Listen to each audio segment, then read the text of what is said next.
The Pegasi platoon circled around the smoking shelf of flattened rock. The villagers who had carved out a space to live had worn their hooves to beat the bone. And all for naught, Hurricane fought bitterly. She banked a sharp left, unused the strange mountain air currents. One of the ponies behind her were overcompensated and nearly flew into the cliff's surface. "Watch out yourselves," she snapped, risking a look back, though her carefully chosen platoon's faces were all blank. She read in their stiff postures that they were horrified by the smoking ruins down below. She wondered whether the idiot had really overcompensated, or simply had been too distracted to fly straight. Three specks rose up to meet them. Pansy's face was far from blank. "No raiders remain, Commander," she said, falling into formation. Instinctively, the rest of the platoon reordered themselves to give this secondary position a smidge behind Hurricane. "We did a side sweep and then close all reconnaissance." "We are too late," Hurricane replied grimly. "May their eyes rot in their sockets." She struggled to hold back the yell, tampering down to a growl. This wasn't the first time they had first heard about a raid too late to save some pony. Part of her wanted to decree that all Pegasi return to the ever-growing city of Pegalotopolis. But there were so many ponies up there now, and they had formed offshoot communities that thrived and expanded in turn. Cirrus City, Cloudsdale, Wild Blue Town, all flourishing places where guards patrolled and kept the citizens safe. Yet since the formation of Equestria, where there were Pegasi who had given up on the skies and gone to live on the ground instead, Hurricane couldn't understand it. Who would want a life on hard floors and harder living? This burned the hell out of the village, and was at least set between earth and sky, as if the residents couldn't bring themselves to give up completely. Bloody fools, she thought. Bloody fools. Somewhere in the distance an eagle screamed, a lost and lonely cry that sounded like a grief-stricken wail. "Descend!" Hurricane barked, tucking both her wings and dropping. She was the best flyer of Equestria. She knew she could pull out of a nosedive with only seconds to spare. Most of the platoon were good too, though nowhere near by her standard. Pansy, for example. Pansy was a stamina flyer. He could not cover her long distances without falling from the sky from exhaustion, but short bursts of speed were beyond her. She needed plenty of warning for a dive. In perfect formation, the V-shaped platoon tucked and dropped, flaring their wings out to light the edge. The smell of burned wood and blood, weak at the distance, now filled with their nostrils. There, even Hurricane's gorge rose. The raiders had left no full bodies behind. It had been a hunting party for certain. Telltale splashes of red and detached manes and tails told their own story of who exactly had done the raiding. Griffins couldn't digest pony hair and even often remove before carrying their prizes away. Pansy came to stand beside her. "Should we search for survivors, Commander?" "There will be none," whispered Hurricane's brain. "Aye," her mouth replied. "Search high and low. If any remain, bring them. We shall leave no pony in this terrible place."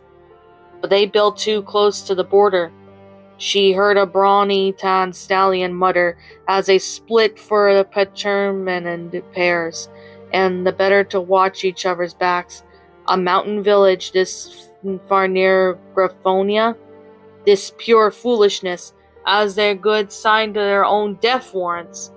The only safe place is in the sky." However, pretty much his partner said, nodding. Idiots, Hurricane had thought. Griffins had wings too. They were much likely to tackle a fully armed warrior in the wing, but it wasn't unheard of. The enemy raiders' hunting parties had experienced too many victories, and it was making them arrogant. This village had been burnt at night. when the highest number of villagers would be there. Hunting parties rarely numbered more than 4 or 5 griffins. So many of ours slain, so few of them slaying. "Commander," Pansy prompted. Without acknowledging the other mayor's encouragement, Hurricane stepped forward. The village wasn't brand new. They had a chance to get established. Had the griffins crossed the border, had been watching them the whole time? Life was harsh and the food was scarce in their frozen country, especially now in winter. They had allowed their neighbors to live and flattened up to provide flesh. She shook the useless thoughts away and pushed her head against the door, barely clinging to its hinges, as if bumping against the inside of her helmet might shake the things and spinning through her mind. It swung inward, and despite herself, her heart picked up speed. The interior of the small dwelling was pitch dark and could be hiding anything. Her nostrils flared as she inhaled sharply, scenting for the instinctive musty odor of griffin. She could smell them anywhere, but the scent was overlaid with blood, telling her that they hadn't been back after they had killed the occupants. She glanced around in the square of the pale morning light. The open door through. A small stove sat in the corner, an overturned saucepan on the floor. Whatever had been cooking had concealed his breath. It is an unpleasant brown mush. To her left was a large rumpled bed. Evidently at least one occupant had been in bed when the raiders came, and while another cooked. Such simple democracy. These ponies had not been expecting what had happened. None of them had. As she and Pansy checked dwelling after dwelling, Hurricane found tarnished armor and a few weapons. The villagers had grown complacent about their safety. They had stopped practicing Pegasus laws after they removed themselves against the rest of their race.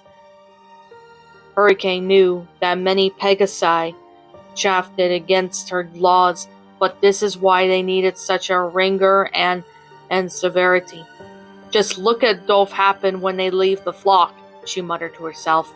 "They could have not known," Pansy said softly. "Known? They suspected?" Hurricane snorted. "They should have suspected the dangers they faced on their own. They grew lax, Pansy, and this is their reward." "Reward? Punishment, then," she snapped. "They should have stayed in Pegasotopias. Yes, they needed to be free." Pansy's voice softened a near whisper. "Free? Free?" Hurricane whirled on her. "This is what kind of a freedom half-fraught? Only death doth wait those who choose to live on the ground?" Pansy leveled a strange look at her. Part grief, part sympathy, and part sternness. She had changed since they had faced the Wendigos more than a decade later. Her backbone was made of stronger stuff these days. Wood is to be fi will hold them under tiny hoof, no matter their own wishes. "I wish for them to be safe," Hurricane thundered back. "It always happened this way." She grew disconcertingly louder as Pansy grew quieter. She threw hoof at the dwelling they had just left, little more than burnt-out husk. She trotted to another, where the door was sturdier, and bucked it open with impotent rage. "I wish for—" She stopped when she saw what lay within. "Commander?" Pansy trotted over towards her, obviously worried at change in her expression. "Hooray! Oh!" A small trail lay on the floor. It had been cut off and discarded by whoever had been there. From tip to tip it stretched no further than the span of Hurricane's hoof. Strands of fur slicked to red to tell its original color remained one by the end. A tiny wooden curb lay overturned on the corner. Hurricane trembled with grief and fury. "I wish for our ponies to be safe," she said. Her voice choked. She was glad only Pansy could hear. Every other Pegasus she fought was strong and immovable. She couldn't afford to let them know otherwise. This is why Equestria was founded. Pansy leaned and gently nuzzled her friend's shoulder. Her nose lit up armor, but she kept nuzzling anyway. Ridiculously, it made Hurricane feel a little not better. More centered, she supposed. Pansy usually had that effect on her. Once a song is sung, it cannot unsing it. Hurricane, once as a foal is birth, it cannot unbirth it. And once though have given freedom of choice to vice citizens, though cannot then remove it. These Pegasi chose because though did this to them of the possibility of choice. That is a good thing to do otherwise, it would be pure training, and that would not be. Old friend, though art strict and strong, but though art not cruel. Hurricane hung her head. It was not supposed to be this way, she said hoarsely. Equestria was meant to be a land of peace and plenty, where all the free pony races live together in harmony, Pansy agreed. And we have done that. She didn't even add how relations were still strained sometimes. They were still far better than they had been in the beginning. Princess Platinum was actually letting unicorns live somewhere else other than Unicornia province these days, as they were tell a lot of growing intermarriage between the tribes. Just the other day, a nervous Pegasus stallion in their own guard had came to Hurricane asking permission to marry an earth pony and move to the ground to be with her. Ponies, all ponies. It seems they were making inroads with the prejudices that had divided them for so long. But Equestria was not the paradise for 6 founders they had hoped for. Fate was fickle and unkind. No sooner had the ponies begun healing rifts amongst themselves. They were beset by enemies outside their borders. The enemies had always been there, picking off the earth ponies, Pegasi, and even unicorns when they could. Now, however, circumstances were now spiraling, and Equestria's citizens were the ones paying the price. Hurricane stamped a hoof. This shall not stand, she declared. Pansy drew back. Hurricane? I am to call a council. I shall summon all 6 founding ponies, and we shall decide what is to be done about this heathen threat to us and ours. She stamped her hoof again. No more will be too late to save another village, Pansy. No more. She wheeled around and cantered away, yelling for the rest of the platoon to reconnoiter where they had landed. Pansy took a moment longer. She half turned, but then hesitated, one foreleg raised, seemingly to come to a decision. She knelt to pick up the discarded foal's tail, tucked it away gently into her saddlebag. I am so sorry, little one, she whispered, her voice cracking in such a way she could never allow Hurricane to hear. Oh, at my honor, I shall see thee into true burial. With that, she cantered after her commander. Hurricane slammed her hoof against the table. Unacceptable! Platinum tossed her head, sending her silvery mane bouncing. She did that a lot when she was irritated.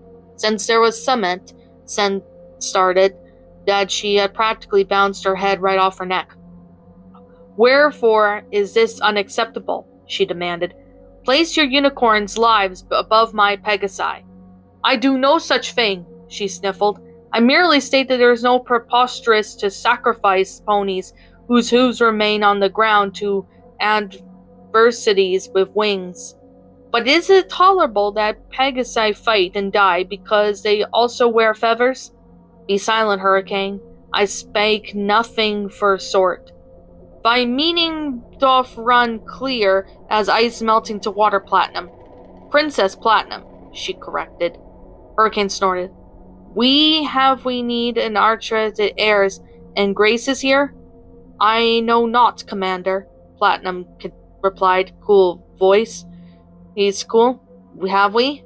They both turned their heads at the sound of someone else tapping the table. Ladies, Puddinghead said cheerfully. Since it took months for this meeting to be reached, let us not take it all up with the pretty arguing, His bushy mustache wiggled from the side to side as he smiled and wrinkled his nose. He hadn't possessed such a ridiculous thing the last time Hurricane had seen him, though he was quite proud of it now and moved his face constantly as if to show off the room full of ponies. Pity arguing? Hurricane echoed incredulously. The lives of our ponies is not pretty. You impudent Pansy placed a hoof on her nurse's shoulder. It had the same effect as splashing water did on spitting coal fire. Hurricane's embers smoldered, but her blazing temper died back a little. Puddinghead's mustache stopped wiggling. Forgive me, Hurricane. I misspoke. My words are truth. The lives of our ponies are not pretty. Many Earth ponies have also been taken from their farms and homes. We know the same sting of a loss of thee.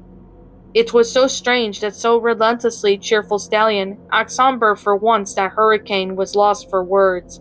It fell to a Pansy to make her point for her, rolling her helmet between her hooves apprehensively. They had both removed their helmets upon entering the room. As show of good faith, they kept them in hoof. Then we have to come to Chris this morning?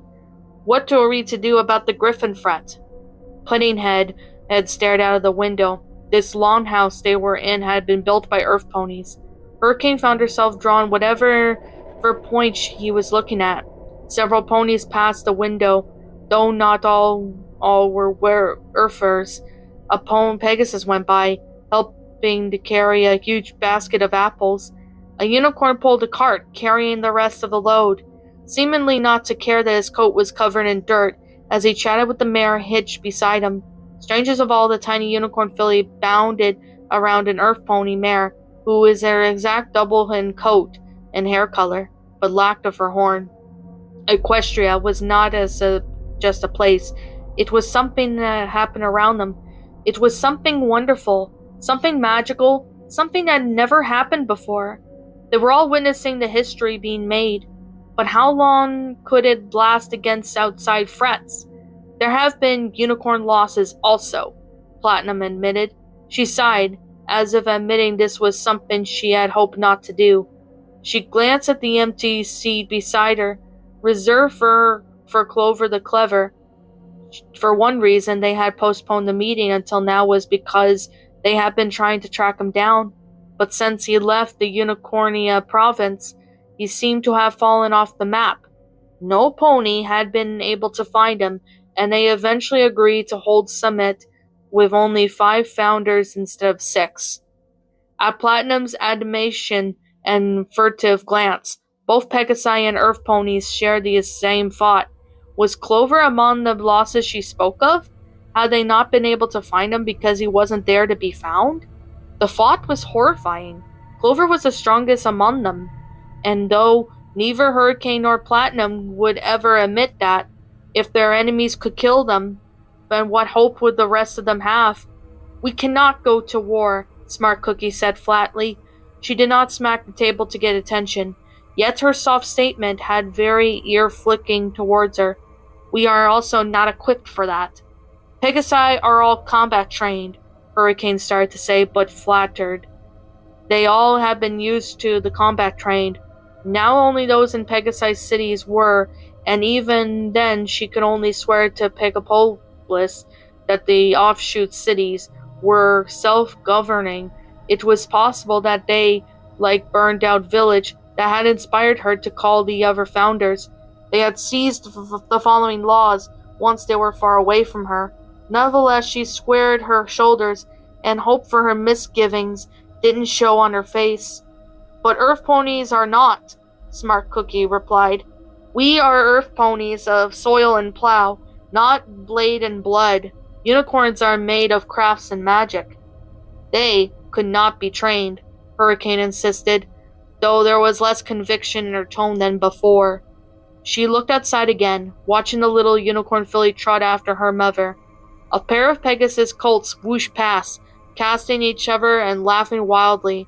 They were spindly little things, all 2 long legs and big eyes.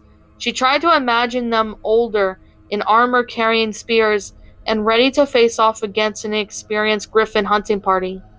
It used to be easy for her to imagine the next generation taking their rightful place in Pegasi society.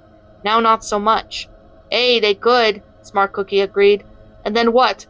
Griffonia is not a fledgling country, still trying to find its place in the world. It is old, and so it is ways and customs. Loyalty is to the king to absolute. He only need to raise a single claw, and no more than mere raiders could pour over our borders. In the heartbeat, Equestria would be razed to the ground. Then why is that thy suggestion? Hurricane demanded. Thou dost offer many nays, but I have yet to hear any of thy solutions. Smart Cookie started, but her mouth remained open as she ran out of words just after that one. Her coat and the color and dirt was even clean, seemed less lustrous than when Hurricane had seen her last.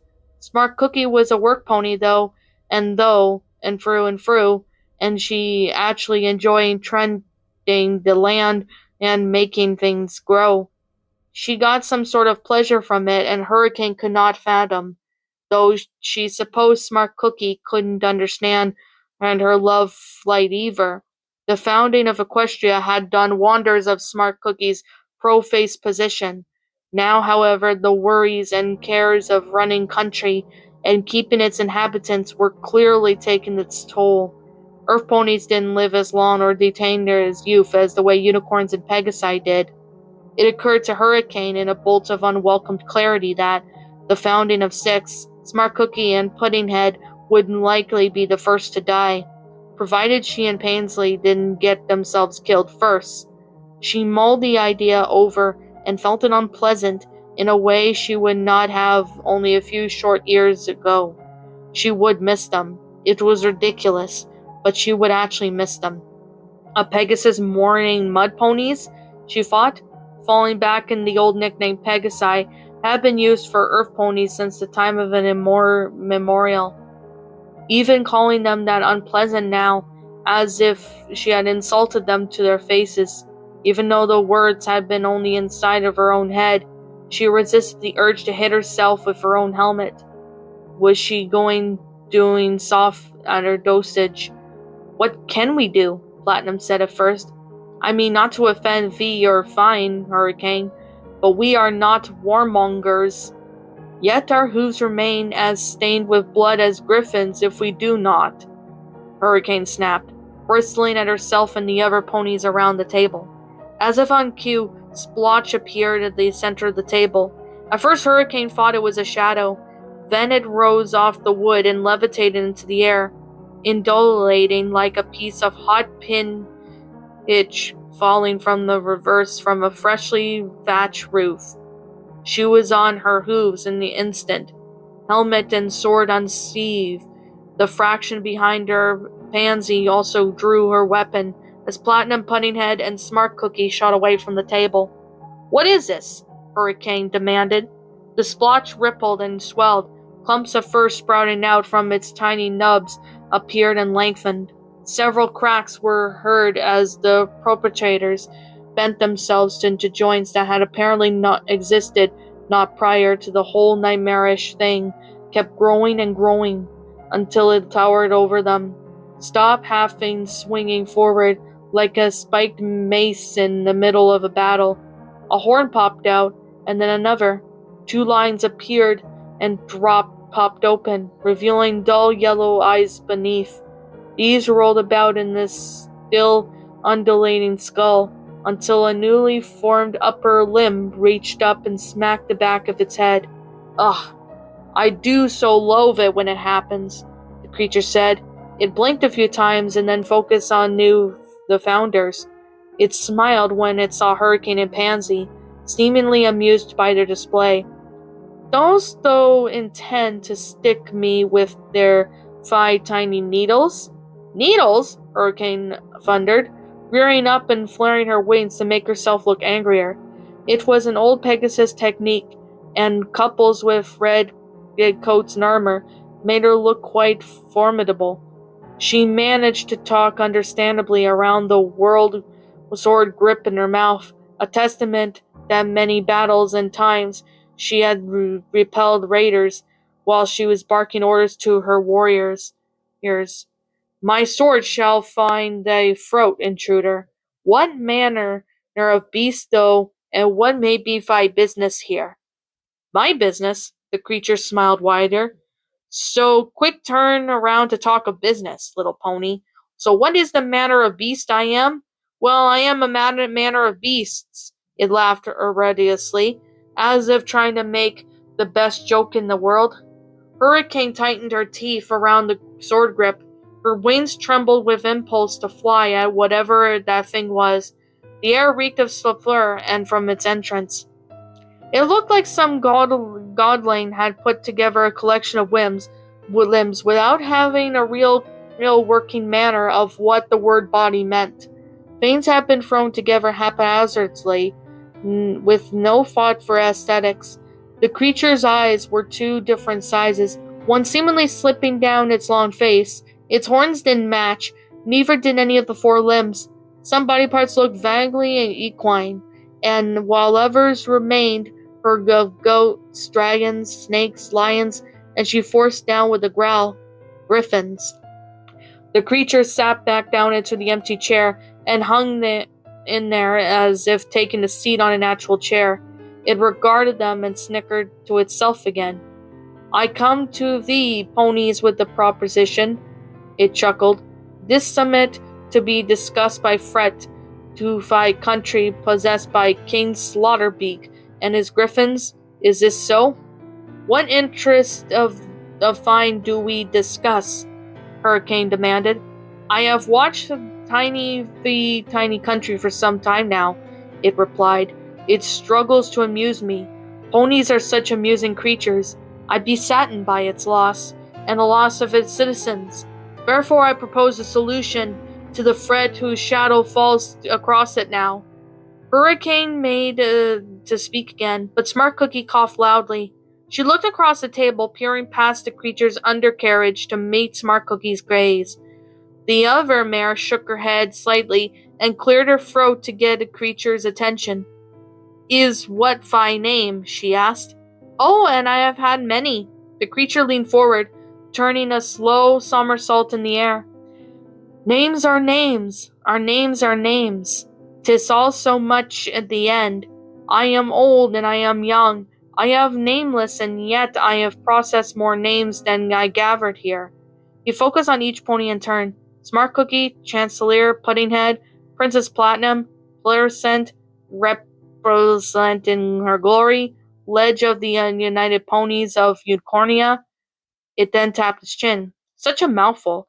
And yet outstrip thee, princess, for my names are legion. What shall we call thee? Smart Cookie maintained. The creature sighed and scratched the back of its head with the tip of its lizard-like tail. Discordance, it said at last.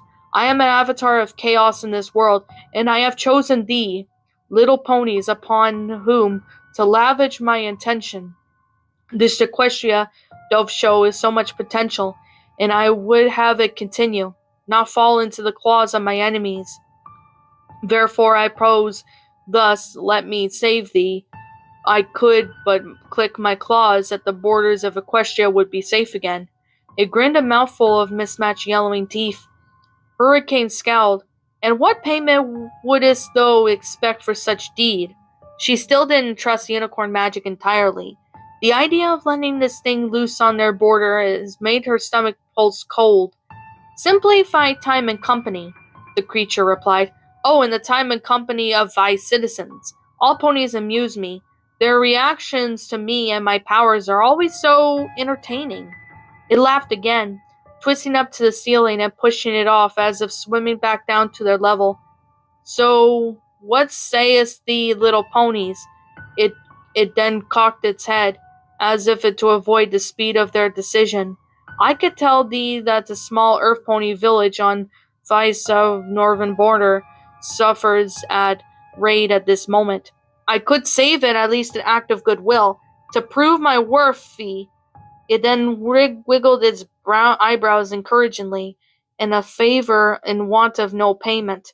What village? Puddinghead asked. I do believe its name is Green Meadow. The creature nodded. Aye, name for the field upon which was planted. Puddinghead and Smart Cookie exchanged looks. Evidently this was the real place. Where is it? Hurricane asked him. Too far for thee to reach it in time, Smart Cookie replied grimly. Thou dost thou say false discord dance? Nay, I would never. The creature raised its paw to its chest, as if clasping its heart. Although he who knew how mainly contained in that strange body. My magic can transport us there in 2 shakes of a lamb's tail. It turned around, revealing its own tail, and it transformed into a long, white, and woolly one. Merely say aye, and it is done. Thee ponies need save my intentions make clear. I only wish to aid thee. Something about the way it smiled when it's made this hurricane suspicious, but there was no time to think too hard about it. What say we, friends? Puddinghead asked. Platinum, who had never once taken eyes from the creature, spoke up in a watery voice. I say aye. As do I, Smart Cookie agreed. Our ponies' lives are not ours to play with. If aid is offered to help them, whatever is the source. Pansy and Puddinghead agreed, which only left Hurricane. She let out a growl as she tampled down the earlier traveled up her throat, making her sound like a feral dog, but nodded. The creature clapped its misshapen paws together. Wondrous, come, new friends, let us away from Green Meadow. The world tipped sideways as if something had picked up the longhouse and shaken everything and everyone within it to one end. Hurricane stumbled and took the air out of the habit. Color smeared in her vision. She heard cows lowing and chickens clucking, but the loud sound of whipping by her, the laughter of fools slurred, became screams of wounded and terrified ponies. And then she was outside a small village, being raided by a griffin hunting party. Oh my, she heard Pansy say. What's up, my pretties? It's the Lion Queen here. I want to appreciate you all for tuning into this video, and I do appreciate you guys supporting my video by giving this video likes and stuff. If you really enjoyed this video, be sure to leave a like, comment and subscribe if you're new, ring the bell for notifications to when I upload so that way you guys will get updated for whenever I upload. If you want to follow me on Twitter or DeviantArt, feel free to leave a follow on those if you are interested in following me on those socials. If you want to support my backup channel, known as Miss Dark Shigo, feel free to subscribe to it, as a link to that will also be in the About page section. And with that being said, and that being the case, thank you so much for watching, my pretties, and as always, please stay pretty.